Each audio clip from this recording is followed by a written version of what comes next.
26,000 గ్రామాలలో ఆంధ్రప్రదేశ్లో మీ దేవాలయాల మీద 3 లక్షల దేవాలయాల మీద ఉండే మైకులు మోగబోయినాయా? లలితా సహస్రనామం, విష్ణు సహస్రనామం, శివుడికి అభిషేకం చేసే వాళ్ళందరూ చేతులు ముడుచుకుని కూర్చున్నారా?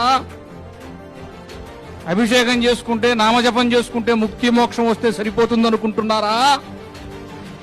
నీ ధర్మానికి, నీ మాతృభూమికి, నీ జాతికి, నీ మతానికి ద్రోహం జరుగుతుంటే, యుద్ధం జరుగుతుంటే సోంబేరులాగా, సోమరిపోతుల్లాగా, నపుంసకుల్లాగా ఇళ్లలో పండుతుందా అనుకుంటారా?